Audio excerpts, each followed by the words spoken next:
Alhamdulillahirabbil alamin. Alladzi arsala rasulahu bil huda wa dinil haqq liyudhhirahu 'ala ad-dini kullih walau karihal musyrikun. Asyhadu an la ilaha illallah wahdahu la syarikalah wa asyhadu anna Muhammadan abduhu wa rasuluh. Ya ayyuhalladzina amanu taqullaha haqqa tuqatih wa la tamutunna illa wa antum muslimun. Ya ayyuhan nasu taqu rabbakumul ladzi khalaqakum min nafsin wahidah wa khalaqa minha zawjaha wa batha minhuma rijalan katsiran wa nisaa'a wattaqullaha alladzi tasaaluna bihi wal arham innallaha kana 'alaikum raqiba. Allahumma salli wa sallim wa barik ala nabiyyina Muhammadin wa ala alihi wa ashabihi wa man tabi'ahum bi ihsanin ila yaumiddin. Amma ba'd. Ikhwatul iman rahimani wa rahimakumullah. Bapak-bapak, ibu-ibu, jamaah majelis taklim yang semoga dimuliakan Allah Subhanahu wa taala. Alhamdulillah, pada malam hari ini Allah Subhanahu wa taala mempertemukan kita semua di dalam kajian rutin kita, mengharap akan pertolongan Allah Tabaraka wa taala. Mudah-mudahan majelis ini menjadi majelis yang diberkahi oleh Allah Subhanahu wa taala.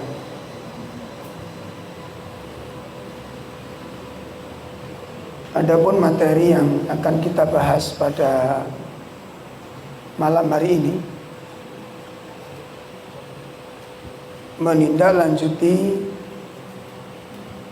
pembahasan tentang hadis Riyadhus Shalihin bab muraqabah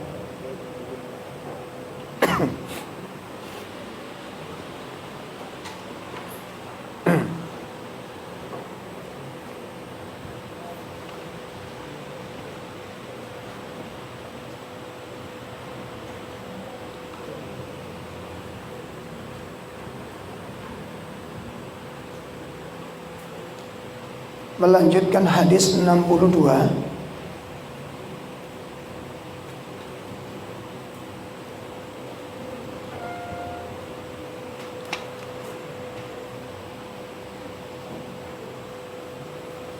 bab muraqabah.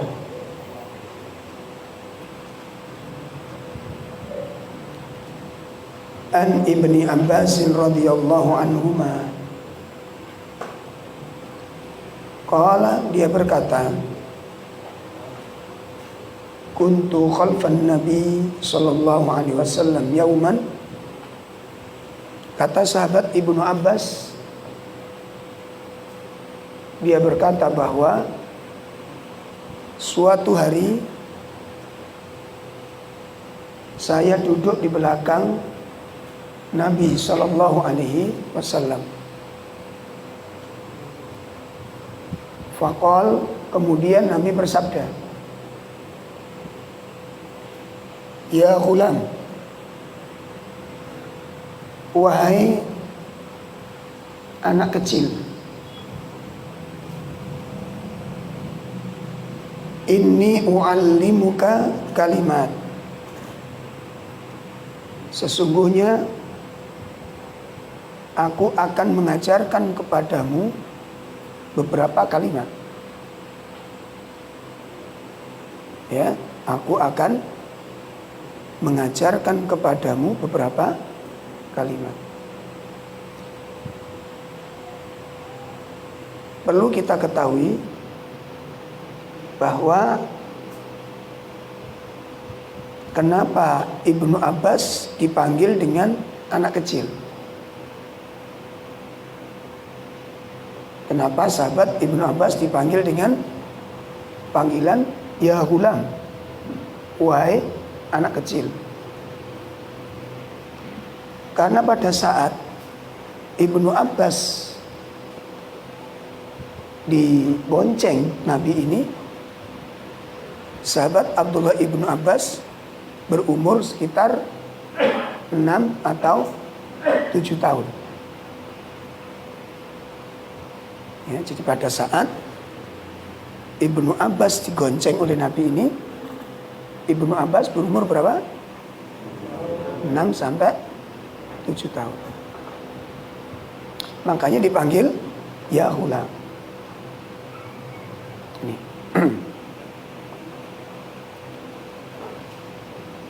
Nah, kemudian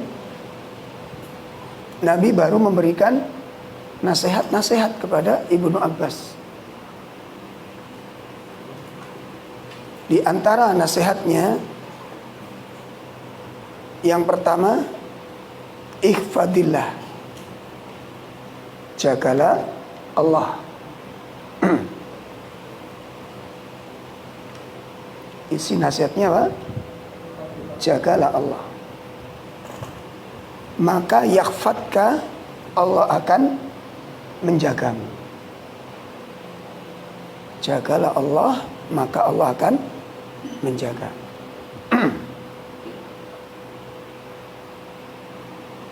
Yang kedua,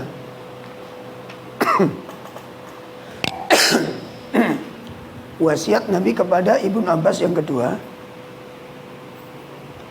ihfadillah tajiduhu tujahaka. Jagalah Allah, niscaya Allah, kau akan dapatkan Allah ada di hadapanmu. Jagalah Allah, niscaya engkau akan temukan Allah ada di hadapanmu.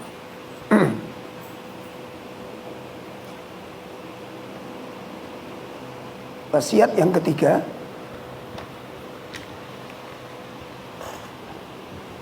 idza sa'alta, apabila engkau meminta, ya, idza sa'alta, apabila engkau meminta, fas'alillah, maka mintalah kamu kepada Allah. Apabila engkau meminta sesuatu, maka mintalah kamu kepada Allah.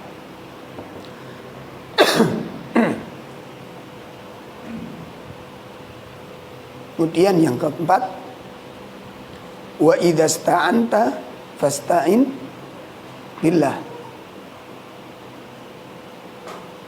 Apabila engkau minta tolong, maka minta tolonglah kamu kepada Allah. Ya, yang keempat, apabila engkau minta tolong, maka mintalah tolong kamu kepada Allah.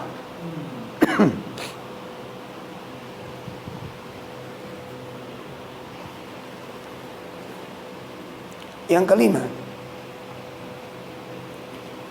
wa'lam, ketahuilah, annal ummata lawijtama'at ala an yanfa'uka bisyai'in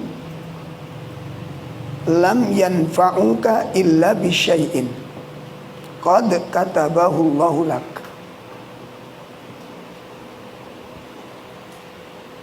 Seandainya semua manusia berkumpul, ya, seandainya semua manusia berkumpul, bersatu, ya, bersekongkol. Jadi kalau semua manusia itu bersatu, bersekongkol, apa lagi? Berkoalisi, masya Allah. Pinter politik sih. Jadi bergabung menjadi satu, ya, untuk memberi manfaat kepadamu. Untuk memberi manfaat kepadamu. Maka mereka tidak bisa memberi manfaat sedikit pun kepadamu. Insya Allah. Jadi kalau manusia bergabung, bersekongkol, bersekutu, berkoalisi, menjadi satu kesatuan untuk menolongmu, untuk memberi manfaat kepadamu, maka lam yanfa'uka, mereka tidak akan bisa memberikan pertolongan sedikit pun kepadamu, kecuali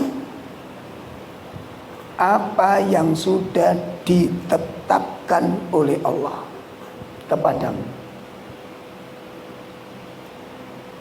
Kecuali apa yang sudah ditetapkan oleh Allah kepadamu. Sebaliknya, wa inistama'u ala an yadurruka bisyai'in, jika manusia itu bergabung, bersatu, ya, bersekongkol bersama-sama untuk mencelakaimu, untuk memberi bahaya kepadamu, maka lam yadurruka, mereka tidak akan bisa mencelakaimu sedikit pun, ya. Mereka tidak bisa membahayakanmu sedikit pun, illa bisyai'in, kecuali dengan sesuatu qad katabahu Allahu alaik, yang sudah ditetapkan oleh Allah kepadamu. Mereka tidak akan bisa membahayakanmu sedikit pun, kecuali apa yang sudah ditetapkan oleh Allah kepadamu. Nah, ini nasihat yang keberapa tadi? Yang kelima. Rufi'atil aqlam, ya, pena sudah diangkat. Wajafatis suhuf, ya, wajafatis suhuf, dan tinta pun sudah kering di kertas-kertas ini. Artinya ketetapan sudah ditetapkan, takdir sudah diputuskan.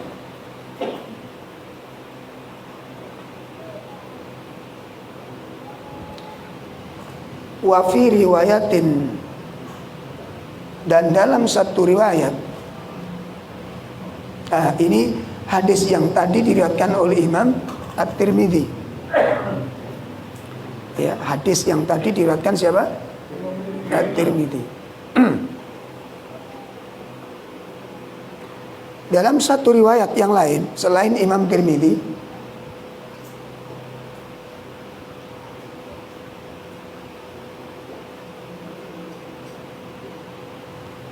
Nabi mewasiatkan kepada Ibnu Abbas, ikfatillaha tajidhu amamaka.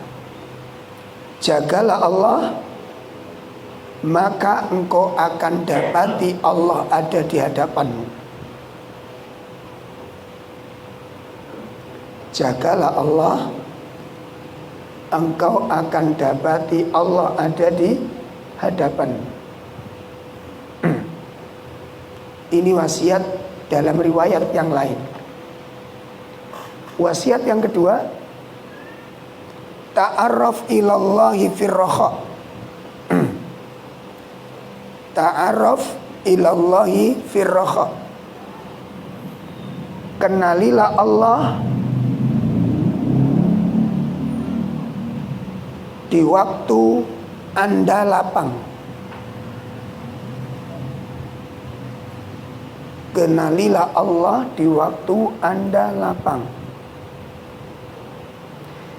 Maka ya'rifka fisyiddah. Niscaya Allah akan mengenalimu di waktu kamu sedang kritis.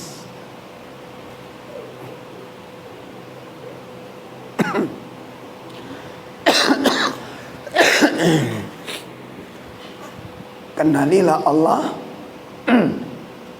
di waktu di waktu kamu lapang, maka Allah akan mengenalimu di waktu kamu sedang kritis. Wasiat yang ketiga,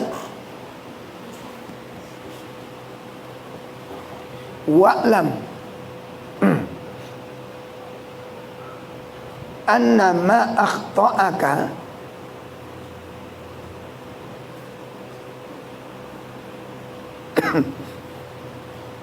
tidaklah suatu kaum berbuat buruk kepadamu.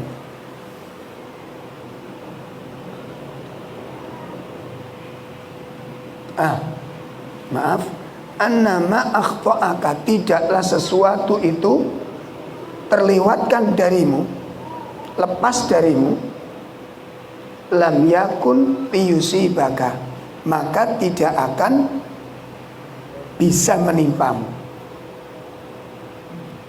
Ya. Jadi apabila sesuatu itu terlewat kepada kalian, maka tidak akan bisa menimpamu. Wa ma asobaka, dan apa yang sudah menimpamu, apa yang menimpamu, lam yakun liyukhti'aka, tidak akan luput darimu. Jadi apa yang sudah ditetapkan untuk menimpamu, maka tidak ada yang luput darimu.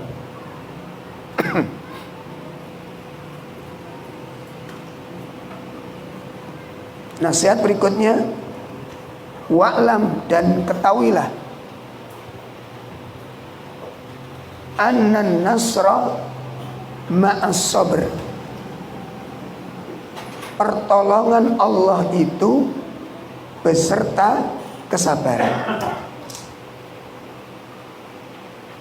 Pertolongan Allah itu bersama kesabaran. Wa annal faraja, dan sesungguhnya kelapangan itu bersama dengan kesulitan atau dengan beban. Wa anna ma'al usri yusra, bahwasanya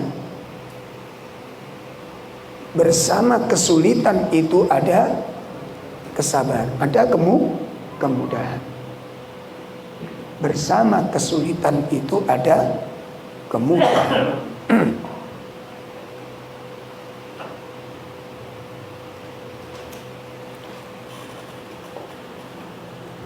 Hadis ini dikatakan sahih oleh para ulama.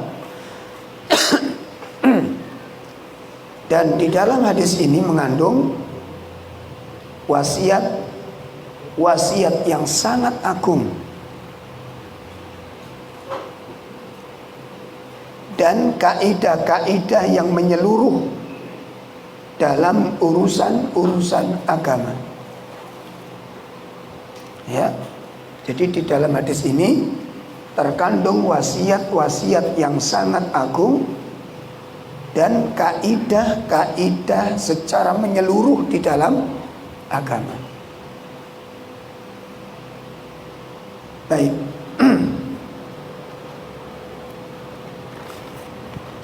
Sekarang mari kita pelajari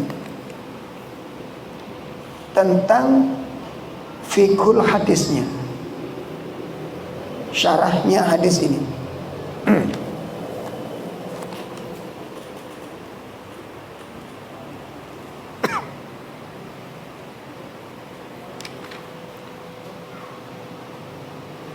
Kalimat menjaga di dalam hadis ini yang dikatakan tadi, ikhfatillah, jagalah Allah ini. Ini yang dimaksud adalah hibdu khududahu wa huquqahu wa awamirahu wa nawahiyahu. Ya. Jadi yang dimaksud jagalah Allah di sini itu bukan Allahnya yang dijaga. Allah tidak butuh penjagaan. Jelas ini? Allah tidak membutuhkan penjagaan. Allah tidak membutuhkan pembelaan. Tapi yang dimaksud jagalah Allah di sini itu ada 4 persoalan. Jadi yang dimaksud jagalah Allah di situ itu ada 4 persoalan yang perlu dijaga. Apa 4 persoalan tersebut? Yang pertama, hududahu, batas-batas agama Allah. Jadi yang perlu dijaga itu apa? Batas-batas agama Allah.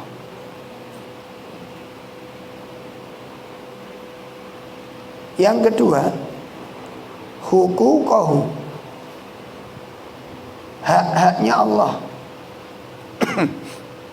Jadi kalau batas-batas itu identik dengan hukum-hukum.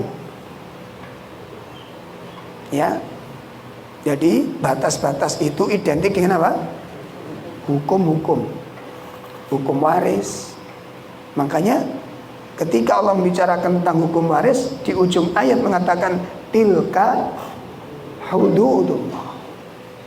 Itulah batas-batas syariat Allah. Ini berkaitan dengan hukum. Kemudian yang kedua adalah tentang apa tadi? Hak-haknya Allah. Ini berkaitan dengan akidah. Ya, ini berkaitan dengan apa? Akidah.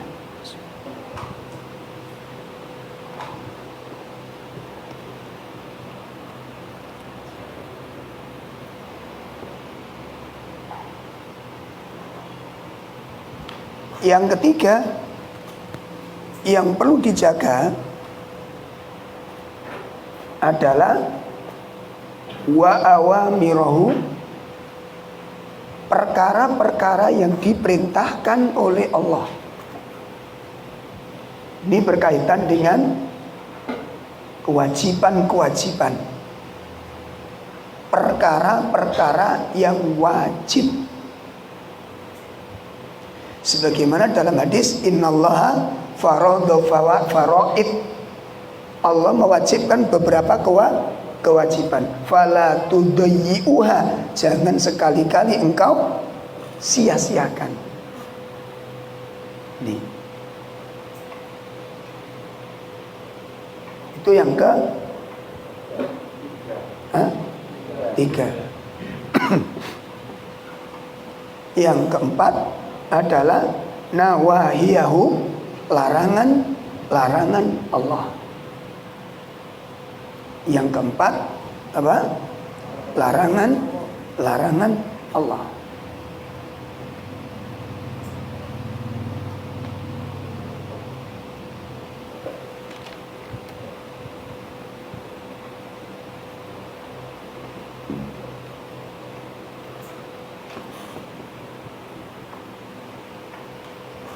Nah, ini penjelasan kalimat-kalimat yang ada dalam bahasa ini.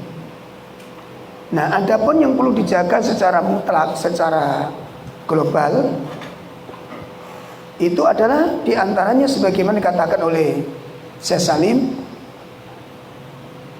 apa? Kahidis sholawat, sebagaimana menjaga sholat. Sebagaimana menjaga sholat, karena Allah menyuruh kita untuk menjaga sholat. Ya.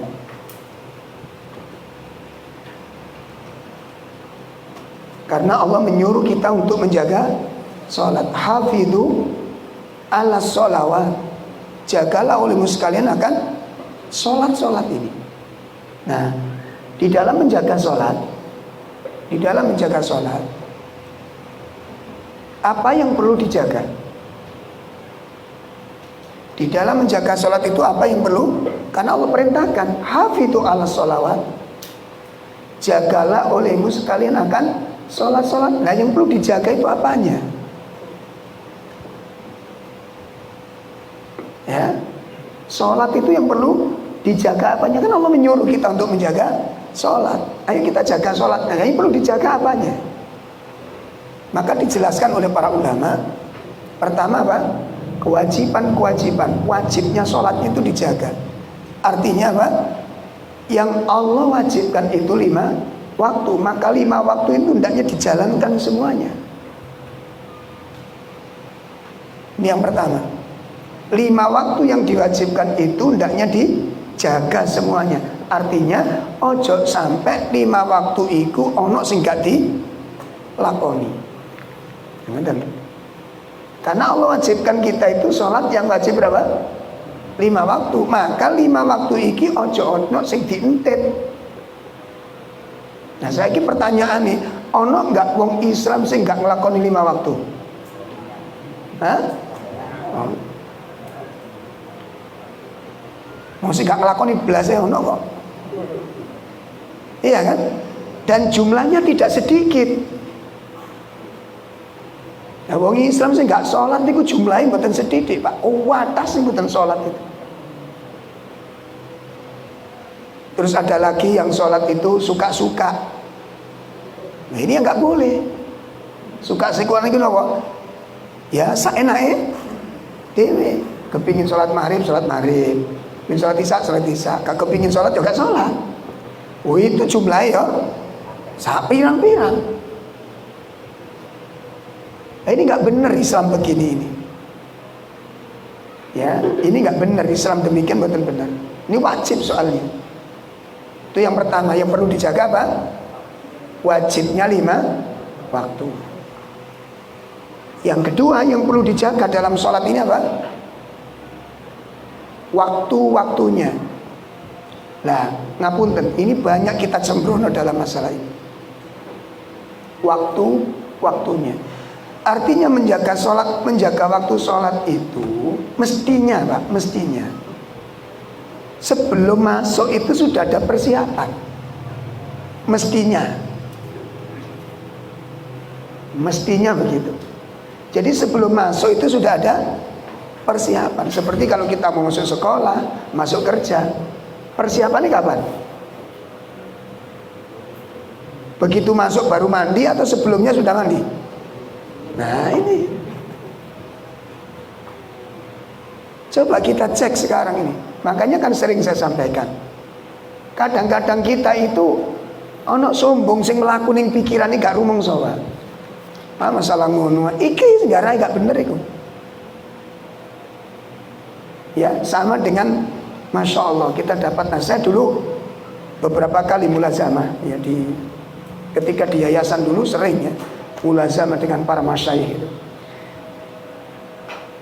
Seorang mukmin, seorang yang menyatakan dirinya adalah Ahlussunnah, itu nggak pantas meremehkan sesuatu yang sekiranya itu sekilas seakan-akan remeh. Contoh, ada ustadz bahas masalah satu, misal buku ya, ada buku ikutilah kajian online satu misal, atau hadirlah kajian bersama ustadz ini membahas bukunya sangat terkenal satu misal, pentingnya menjaga sholat. Contoh kecil, pentingnya menjaga sholat. Karena kita sudah berpuluh-puluh tahun ngaji sunnah, apalagi yang sudah ngaji kitab-kitab sembarang kali, mau judulnya ngono iku kira-kira piye?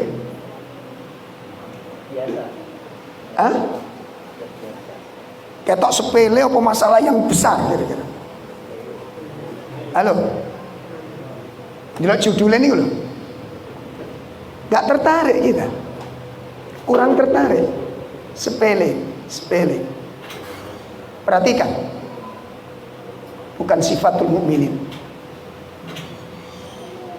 Laisa sifatul mukminin, kata para ulama, itu bukan sifatnya orang mukmin. Itu pasti ada kemunafikan yang masuk di dalam hati.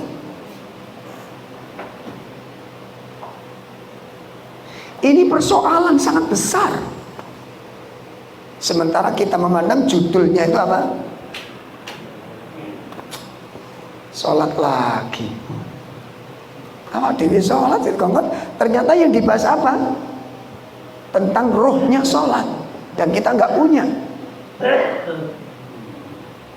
Tentang rohnya sholat itu. Bagaimana para sahabat menikmati sholat ketika dipanah nggak terasa sakit, ketika mencabut panah harus waktu sholat.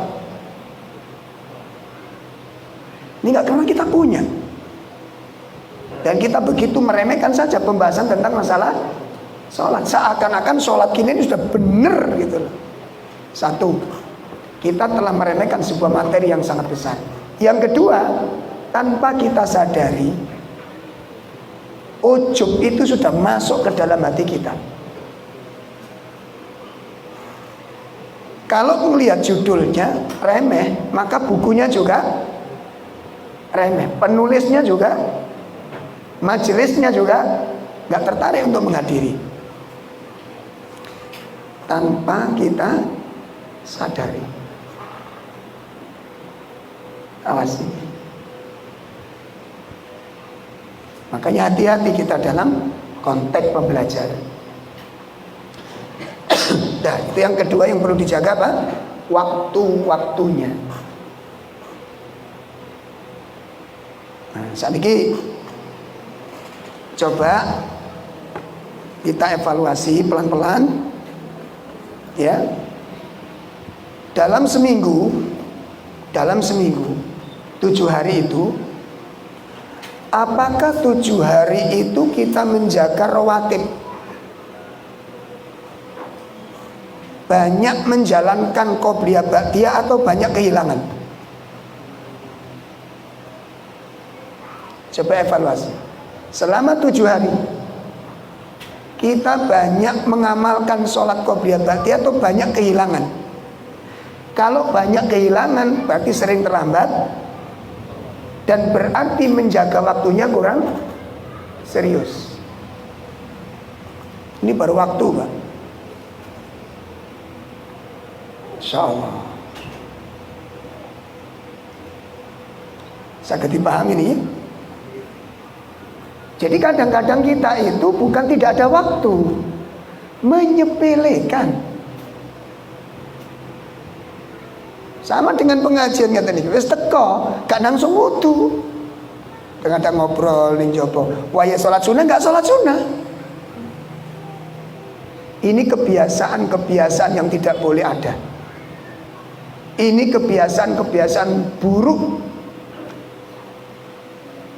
Awas. Bahkan kadang-kadang waktunya ijabah doa itu ngobrol. Sangat gak patut, gak bener. Apa kita gak butuh di waktu ijabah antara adzan dengan iqamah? Kok kita pakai ngobrol yang lain? Apa kita nggak perlu mendoakan pasangan kita, mendoakan anak-anak kita? Apa anak kita aman dari fitnah? Hah? Apa anak-anak kita sudah terjamin aman dari fitnah? Lah kok kita pakai jagongan, bahkan pakai WA, Masya Allah. Nggak patut. Nah, ini berkaitan dengan masalah apa? Menjaga waktu efektif. Nanti di rumah sampai buka YouTube, cari cerita Syekh Abdul Razak. Syekh Abdul Razak dinasihati Syekh Utsaimin. Bab apa itu? Ternyata kasusnya tadi Pak, kasusnya tadi. Pas pengajian, jadi beliau itu masih awal-awal menjadi muridnya Syekh Utsaimin. Beliau cerita. Masya Allah. 2 kali peristiwa itu terjadi, dialami oleh Syekh Abdul Razak karena semangatnya belajar ilmu itu Pak. Nah begitu beliau ngaji, kemudian waktu adzan tiba. Biasanya kan kita jeda dulu, gitu. Nah di masjidnya Syekh Utsaimin pun juga begitu. Begitu waktu adzan tiba, maka muadzin mengumandangkan. Waktu jeda ini dimanfaatkan Syekh Abdul Razak merapat mendekat ke Syekh Utsaimin, nanya tentang sebuah persoalan agama. Ya Syekh, saya ingin bertanya tentang sesuatu ini. Apa kata Syekh Utsaimin? Isma. Apa artinya Pak? Sekarang waktunya ibadah, dengerin adzan. Tidak dilateni. Isma. Sampeyan kok nek ana wong ngejak ngomong pas adzan kira-kira piye? Isma. Dilateni Pak ngobrol itu. Dan itu sudah menjadi biasa bagi kita. Di masjidnya sunnah, meninggalkan sunnah. Ini sudah bertentangan dengan misi kita untuk menghidupkan sunnah. Satu sunnah mati. Sunnah mendengarkan adzan sudah nggak berlaku. Sunnah menjawab adzan sudah nggak berlaku. Yang memadamkan sunnah orang-orang yang mengatakan menghidupkan sunnah. Di masjid kita sunnah kita matikan. Bagaimana di masjid yang lain? Atau kadang-kadang dimanfaatkan balas WA.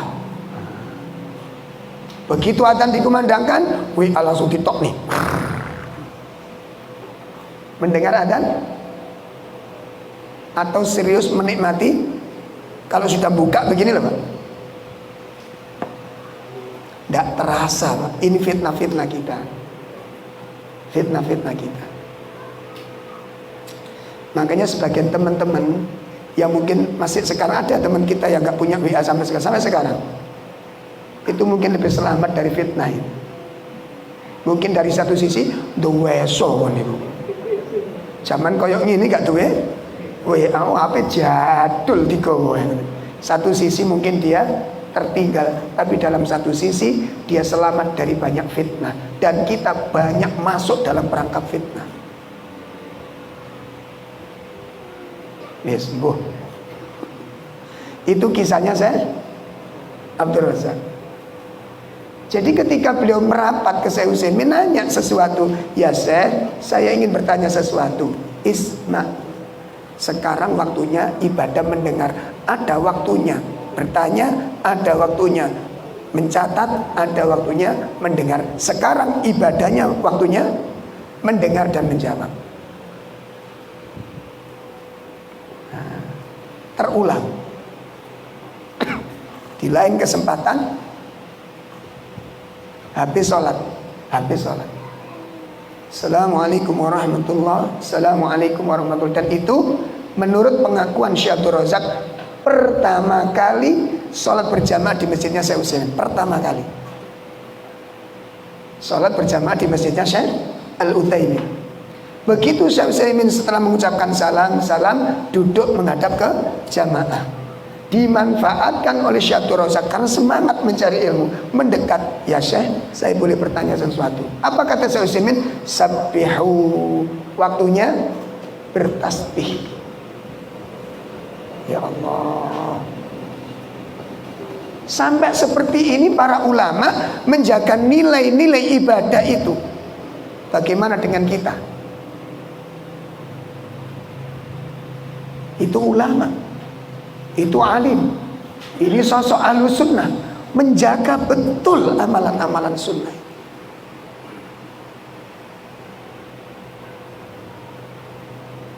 Insyaallah.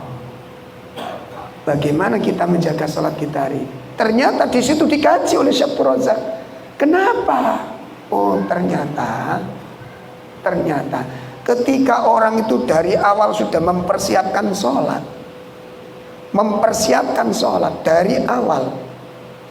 Ketika adzan dia dengarkan, ketika suara muadzin telah keluar kita tirukan sebagaimana Nabi, maka ketika sholat hati betul-betul siap menghadap Allah Subhanahu wa ta'ala. Itu pengaruhnya sangat kuat.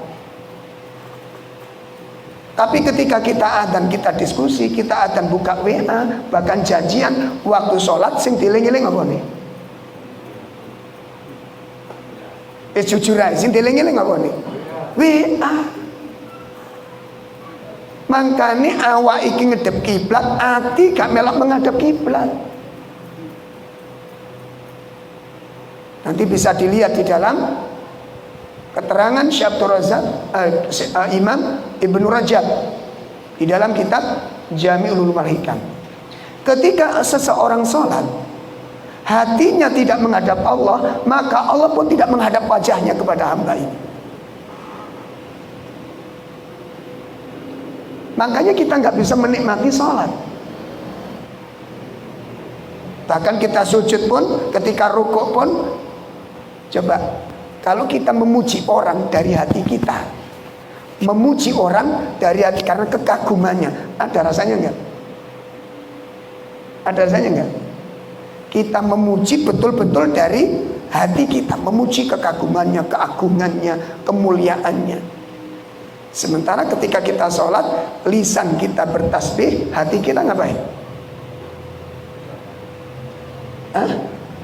Lisan kita memuji Allah, walhamdulillah subhanakallahumma, ya, memuji Allah, beristighfar kepada Allah. Apa hati kita juga mohon ampun? Ketika ingat sesuatu di luar, sementara lisan kita berzikir kepada Allah, hati kita ikut berzikir? Enggak, berarti ini zikirnya bukan orang-orang yang jujur. Ini bukan ibadahnya orang-orang yang jujur. Ibadahnya orang yang jujur itu adalah mutabaqah zahiruhu wa batinuhu, kesesuaian antara hati dengan zahirnya. Memuji lisan, hati tidak memuji. Ini siapa yang memuji ini? Pujian macam apa ini? Lisan kita memuji tapi bukan dari hati kita. Ini pujian semacam apa ini? Masya Allah. Bukan ibadahnya orang-orang jujur. Ini yang disebut oleh para ulama zikirnya orang-orang yang lalai. Memuji tapi nggak rumangsa kalau muji. Beristighfar tapi nggak merasa minta ampun, karena itu keluar bukan dari hati. Insyaallah. Coba nanti dibuka bab as-sidqu. Apa itu kejujuran?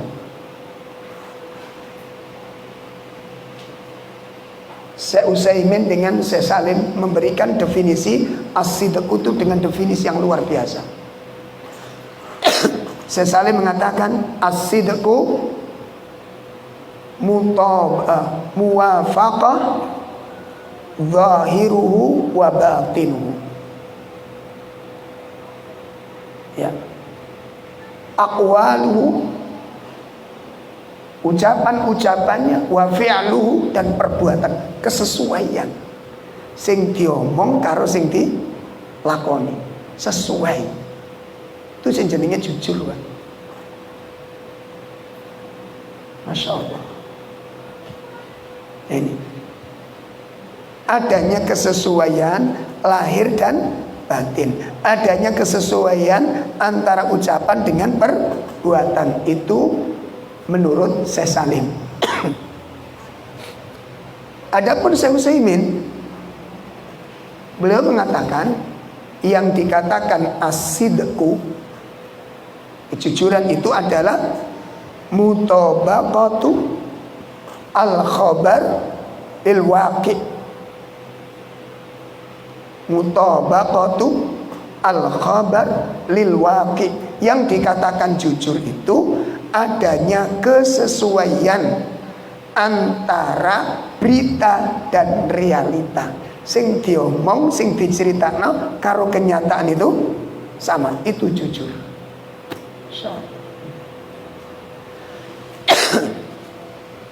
Sampai adilnya demikian. Sampai kata beliau mengatakan, contoh nanti bisa dilihat di dalam Syarah Riyadhus Shalihin bab sidik ini oleh Syekh Utsaimin. Beliau mengatakan, kalau hari ini kalian bilang hari Sabtu, kalian telah dusta karena hari ini hari Ahad. Kenapa? Karena nggak sesuai antara kenyataan dengan ucapanmu. Sama ketika kita janji, Mas, untuk minggu esok tak terang sampean, ternyata sore. Loh, ini sudah jadi persoalan kata orang ulama ini. Padahal ulama saya sudah penting minggu, karena janjinya minggu, nggak peduli esok, nggak peduli pokoknya minggu. Padahal janjinya tadi apa? Minggu pagi aku antar ke rumahmu, ternyata kita antar sore tanpa ada pengabaran. Ini sudah masuk kedustaan. Sampai seperti itu para ulama menjaga apa? Sebuah kejujuran. Insya Allah. Sampai seperti itu. Makanya coba sekarang antara sama dengan pengajian itu banyak saya temukan sekarang. Saya diundang Ustadz, pengajiannya nanti dimulai jam 9. Oke, insya Allah. Pas undangan di-share 8.30. Loh Bu, kok 8.30? Saya kan gak bisa kalau enggak Ustadz, ini untuk wong-wong niku jae. Jae disiplin. Wah gak ngono carane. Gak begitu. Engkau pisan pindo wong iso diping 3, gak. Karena wong ngerti mulai ini tetap jam 09.00 iku cuma mancing. Nek ngono to. Sama dengan jam tembok itu. Di omah iku opo ae sing gak ono? Jam sekolahan, jam kantor, jam pabrik. Seje. Di mobil jam opo iki? Jam tol. Kaget lho Pak, di jam. Oh, tenang Ustaz. Lho mek ngono tok. Gak bagus. Karena yang bermasalah itu bukan jamnya. Tadi jam gak usah dioleh-oleh. Paham? Yang perlu dirubah itu manajemen waktumu. Yang kita tidak punya skala prioritas. Itu kesalahan yang paling fatal. Sampai hari ini Pak. Sampai hari ini saya baru kenal yang namanya Quran hadis itu usia sekitar tahun 80-an. 80 pertengahan. Itu baru kenal Quran hadis, belum kenal sunnah.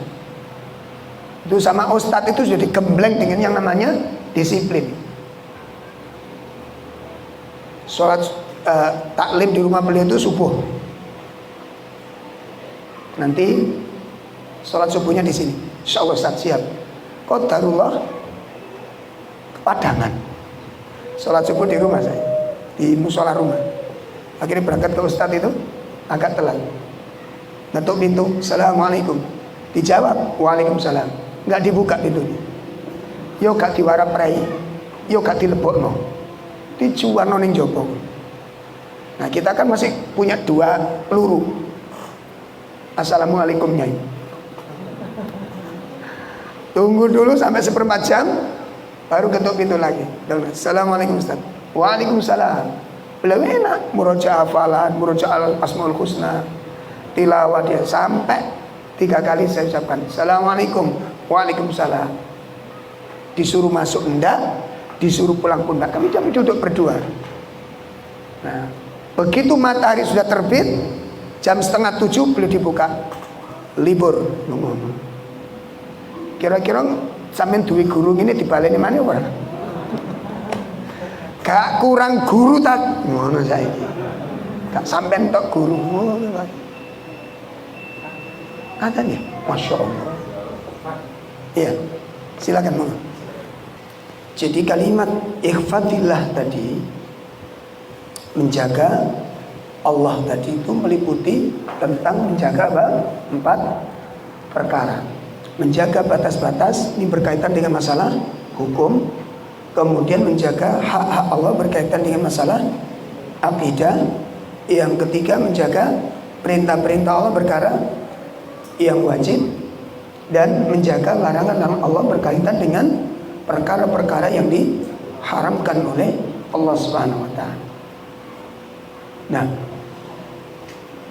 di dalam masalah ini disebutkan oleh beliau, jadi menjaga sholat ya, dan wahidul iman. Yang perlu dijaga yang sangat serius apa? Menjaga iman, menjaga keimanan. Kemudian wahidul wudu, dan menjaga wudu, menjaga wudunya. Kemudian hifdzu jawarih al-insan, hendaknya manusia menjaga anggota-anggota badannya yang memiliki pengaruh kepada hati. Menjaga anggota badan yang memiliki pengaruh kepada hati. Contohnya kalbasar, menjaga penglihatan. Kenapa? Karena penglihatan ini memiliki pengaruh kepada hati. Ya, jadi kalau mata melihat, maka hati berpengaruh. Ya. Kemudian wal farj wasam. Yang kedua wasam, menjaga pendengaran. Jadi tidak semua suara itu harus dimasukkan. Tidak semua suara harus didengarkan. Kenapa? Karena pendengaran juga memiliki pengaruh kepada hati. Sangat kuat pengaruhnya. Mata, kemudian pendengaran itu memiliki pengaruh yang sangat kuat kepada hati. Kemudian apa? Hifdzul lisan, menjaga lisan. Menjaga lisan. Kemudian wal farj, menjaga kemaluan. Ya, ucapan-ucapan, perkataan-perkataan dan kemaluan dijaga.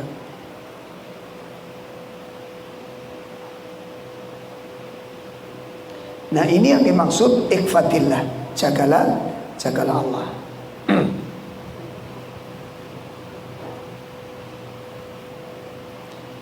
Adapun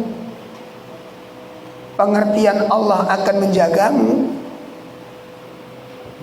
Allah akan menjagamu, itu berkaitan dengan 2 persoalan.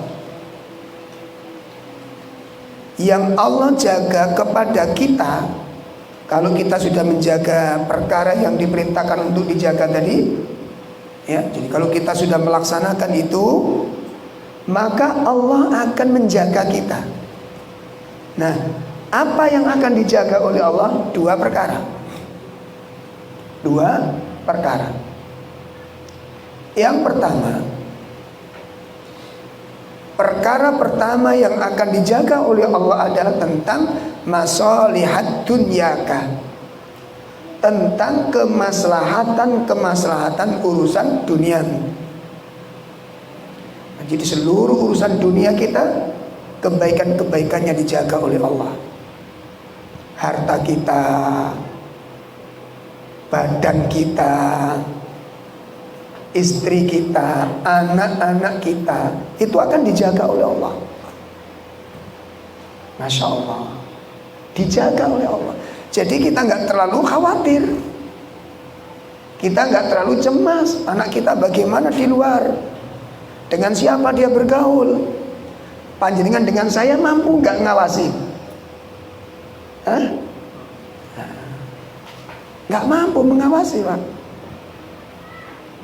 Dan kita nggak bisa cuma wanti-wanti saja. Pokoknya kalau berteman nggak boleh sembarangan, kalau bersahabat harus milih. Itu kan pesan kita ke anak kita. Tapi di lapangan jelas beda. Karena anak kita masih kecil untuk bisa memilah-milah. Anak kita masih terlalu kecil untuk bisa membedakan. Iya apa tidak? Wong kita aja kadang-kadang kebobolan berteman itu. Ya, kebobolan berteman itu. Masya Allah. Ya, anak-anak kita dijaga oleh Allah Subhanahu wa Ta'ala. Jadi ini yang pertama, ya, Allah menjaga kita dalam urusan dunia kita. Ma'aka fi kulli ahwalika, kata beliau. Allah akan menyertaimu di setiap kondisi. Di setiap kondisi Allah akan menyertai. Allah akan menjaga seluruh urusan dunia, maka dijaga oleh harta kita, dijaga dari fitnahnya. Yang kedua yang dijaga oleh Allah, kalau kita sudah menjaga urusan Allah dengan baik. Makanya tadi, ayo belajar dandani, Pak. Ayo belajar apa? Dandani urusan agama ini banyak yang perlu kita perbaiki soalnya tadi. Seperti tadi yang kita singgung tadi itu. Banyak yang perlu kita perbaiki. Ya. Nah, kalau kita sudah menjaga dengan baik hal-hal yang diperintahkan Allah untuk dijaga, yang kedua yang akan dijaga Allah apa? Masalihat dinuka. Kemaslahatan urusan agamamu. Jadi agamamu akan dijaga oleh Allah. Nah, ini dua perkara yang dijaga oleh Allah. Satu, kemaslahatan dunia. Yang kedua, kemaslahatan agama. Sehingga kata Imam Ibnu Rajab menukilkan tafsir penjelasan hadis ini, kalau Allah sudah menjaga dalam urusan agamamu, maka imanmu akan dijaga oleh Allah. Imanmu akan dijaga oleh Allah. Hatimu akan dijaga oleh Allah. Hatimu akan dijaga, ditetapkan oleh Allah. Hatta sehingga ja'akumul maut, datangnya kematian kepada kalian. Dan iman tetap terjaga karena dijaga oleh Allah. Sehingga pada saat Allah mewafatkanmu, kamu diwafatkan oleh Allah di atas keimanan yang terjaga tadi itu. Insya Allah. Itu buat jerih payah kita. Jelas ya? Makanya ada pesan dari Allah Ta'ala di akhir surat Al-Imran ayat 102, wala tamutunna illa wa antum muslim. Ada dua pesan di situ, Pak. Ada dua tafsir di sana. Tafsir yang pertama, makna dari fala tamutunna illa wa antum muslimun itu adalah Allah merintahkan kita untuk istiqomah menjaga ketaatan itu. Dan itu pesan Nabi Ibrahim kepada anaknya, pesan Nabi Yakub kepada anak-anaknya. Fala tamutunna illa wa antum muslimun. Jangan sekali-kali kamu mati kecuali dalam keadaan berada di atas Islam. Artinya apa? Jogon Islam ini. Jaga ke-Islam. Itu makna yang pertama. Perintah untuk istiqomah. Tafsir yang kedua, makna dari fala tamutunna illa wa antum muslimun itu, lah ini yang ketemu dengan korelasinya dengan ucapan Ibnu Rajab tadi. Apa kata Imam Ibnu Katsir? Qala Imam Ibnu Katsir mengatakan, man asya ala syai' mata ala syai'. Faman mata ala syai' ba'atha ala syai'. Kata Imam Ibnu Katsir, barang siapa yang hidup di atas sesuatu, maka dia akan diwafatkan di atas sesuatu tersebut. Jadi wong niku nek uripe niku njaga agamane, matinya di atas penjagaan agamanya itu. Tapi kalau orang itu sembrono, maka Allah akan matikan di atas kesembronoannya. Man asya ala syai' mata ala syai'. Faman mata ala syai' bata ala syai'. Barang siapa yang mati di atas sesuatu, kelak dia dibangkitkan di atas sesuatu. Insyaallah. Jadi kalau orang itu menjaga ketaatan, menjaga iman, maka matinya di atas ketaatan dan di atas keimanan. Kalau orang itu matinya di atas ketaatan dan di atas iman, maka dibangkitkan juga di atas keimanan dan ketakwaan. Nah, ini itu jerih payah, buah jerih payah kita. Itu buah jerih payah kita. Makanya agama niku sing abot niku istiqomah. Abot istiqomah. Iya. Saya kagum beberapa teman-teman tuh betul-betul dimanfaatkan waktu itu. Menjaga, ini kalau Kanjeng Nabi, terus Kanjeng Nabi apa? Jagalah 12 sholat rawatib, kamu akan dibangunkan istana di dalam surga. Masya Allah, dijaga betul teman-teman tuh, dijaga betul. Jadi ada skala prioritas. Di penggawean si kena dikarekno. Ya, makanya kadang-kadang kita teman-teman sing wis kerja-kerja dhewe iku kok gak iso ngatur waktu biyen melok Cina jare melok Cina. Angel Ustaz so melok Cina. Saiki ge melok Cina melok sapa? Begitu wis duwe penggawean dhewe ternyata juga nggak bisa ngatur waktu. Terus piye? Nek melok Cina mungkin alasannya boleh saya melok Cina. Allah, ayo kita perbaiki ya, kita perbaiki. Nah, bapak-bapak, ibu-ibu sekalian, itu penjelasan singkat tentang kosakata yang ada di dalam hadis-hadis tadi itu. Pelajaran hadisnya belum kita tulis, ya. Pelajaran hadisnya belum kita terangkan. Insya Allah nanti akan kita terangkan pada pertemuan yang akan datang. Insya Allah. Ada yang perlu disampaikan?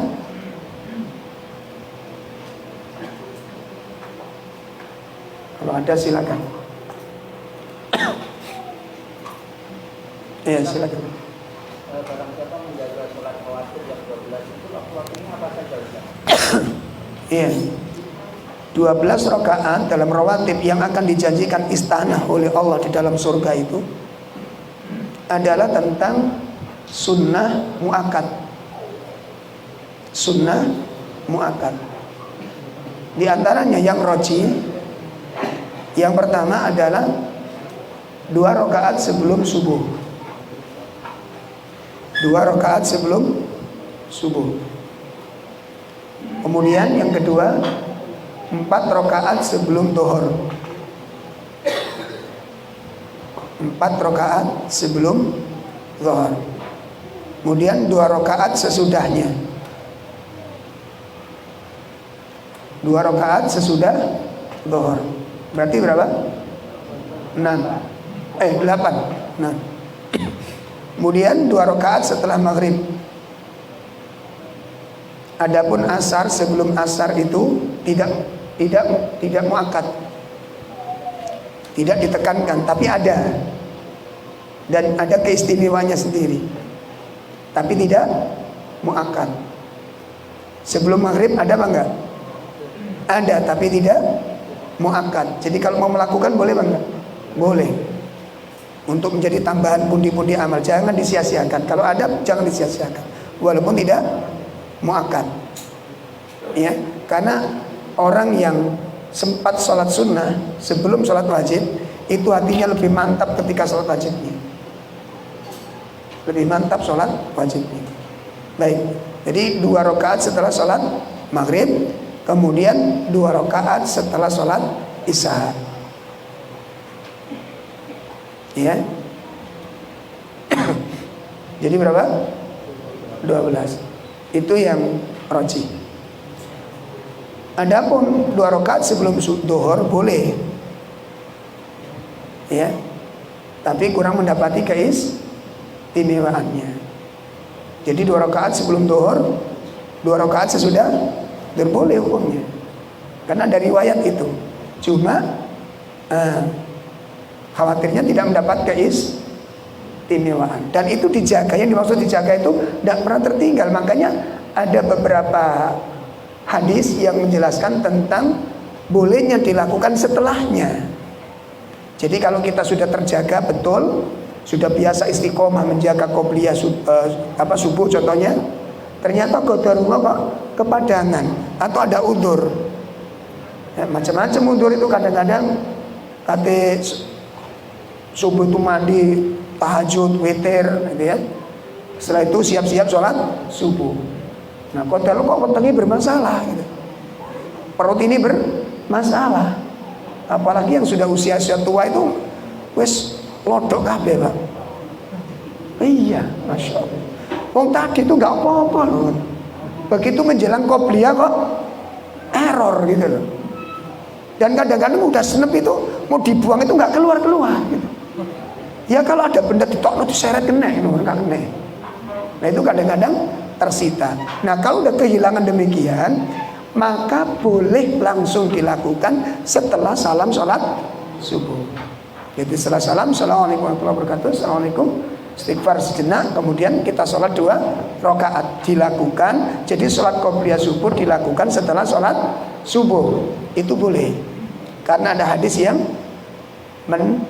meriwayatkan dan hadisnya juga dikuatkan oleh para ulama. Ya begitu. Karena nggak mau kehilangan ini, saking pentingnya. Ya. Ya, jadi kan nggak usah tanya Ustadz kalau sudah setahun nggak sama sekali gimana? Ya nggak usah dirapel. Ya sudah diperbaiki aja sekarang. Diperbaiki tidurnya diatur, jangan sampai kehilangan sholat malam, walaupun cuma berwakaat, dijaga sholat malamnya, dijaga. Terutama kalau kita punya banyak masalah-masalah keluarga, anak. Sudah kalau menghadapi masalah sudah jangan logika tok, sholat sudah tingkatkan sholatnya, tingkatkan sholat. Saya tuh belajar dari beberapa orang ini. Ketika nanya Ustaz, ada nggak konsep-konsep bagaimana anak-anak kadang awak dikus hati-hati, kadang-kadang itu ngueyel Ustaz. Ngueyel Ustaz. Apa jawabnya? Ustaznya bilang apa? Dibisi pelan-pelan. Istighfarmu kurang akeh. Insyaallah. Iya. Istighfarmu kurang akeh. Nah kita itu banyak ngomong ngalor ngidul, istighfarnya sedikit kita. Ada yang salah di sini, makanya disuruh memperbanyak apa? Istighfar, banyak istighfar. Nanti anakmu akan dilembutkan. Kenapa? Wong hatimu gak lembut, anakmu mungkin minta hatimu lembut. Wong kamu itu gak lembut hatimu. Kamu menginginkan anakmu mudah tersentuh. Wong kamu aja gak tersentuh-sentuh aja gitu. Itu nasihatnya sih. Ulama-ulama kibar ketika kita tanya. Nah itu mengambil riwayatnya Imam Hasan Al-Basri. Apa kata Hasan Al-Basri? aku tambah sholat-sholat sunnahku agar anak-anakku diperbaiki oleh Allah Ta'ala. Masya Allah. Jadi cara didik anak niku dengan cara apa? Iya. Nah, nek kula mbak sampean piye? Omongnya sing akeh. Kok niku bapak wis ngomong balik-balik. Abi kurang apa? Untung arek gak ngerti. Lah ngerti, kurang sholat sunah. Ngono piye sampean? Mateng sampean. Ternyata bener gitu loh. Dan ini kita praktekkan Pak, Masya Allah. Kalau anak saya itu kan kadang, jenenge arek cilik Pak, di omah Gusti hati-hati. Tapi kan gak mungkin anakku di penjara di omah, kan gak mungkin. Nggih no? Wong arek yo nek robot Pak, baterai dicoba menang ketap, gak yes. Ini anak ini. Terus kadang-kadang wis tidur konco di tengah. Upin ipin teko ngono. Gak bisa. Nah, begitu keluar, pengaruh omongan, tingkah laku mulai. Mulai sholatnya ditambah. Baca Qur'annya ditambah. Diniatkan untuk apa? Satu, agar kita lebih lembut pada Allah. Ya Allah, dengan sholatku ini lembutkan hati anak-anakku. Itu caranya. Sing duwe mantu-mantu kasar-kasar, ayo sholatnya ditambah. Sholatnya ditambah. Tapi evaluasi diri. Ngerti Bu? Bapak-bapak sing istrinya kok cerdas-cerdas itu, sholat sunnah ditambah. Ngerti istri cerdas. Karepku ngene lho, Dek. Enggak usah dijelas no, wis paham. Itu istri yang cerdas. Wis sholat sunnah ditambah, Pak. Baca Qur'annya ditambah. Iya.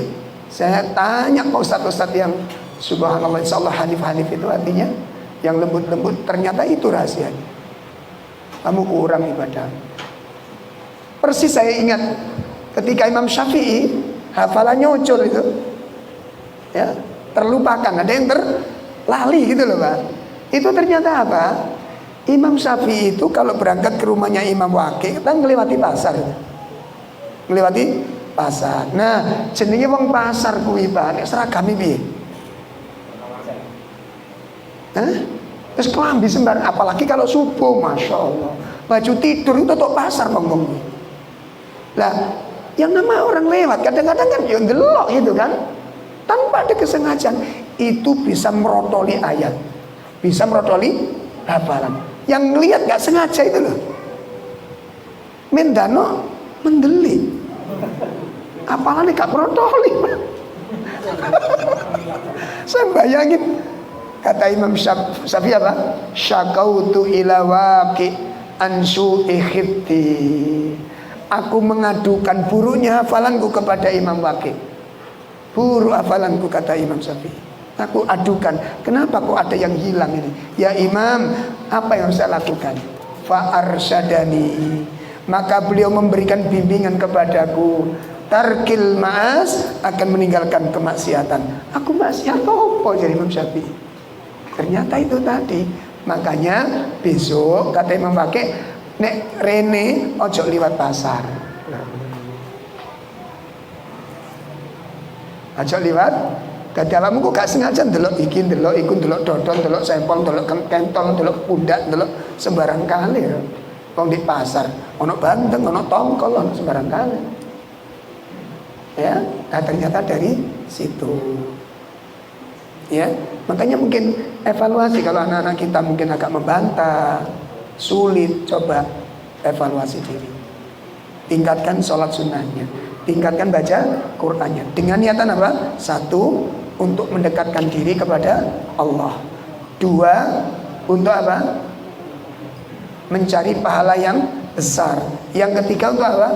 Agar keluarga kita diperbaiki oleh Allah Ta'ala. Sudah itu aja sudah. Nggak usah banyak. Konku, kamu gak dengus, gak usah. Gak usah. Jelas ya? Baik. Saya kira cukup. Kurang lebih mohon maaf. Wassalamualaikum warahmatullahi wabarakatuh. Subhanakallahumma wa bihamdika asyhadu an la ilaha illa anta astaghfiruka wa atubu ilaik. Assalamualaikum warahmatullahi wabarakatuh.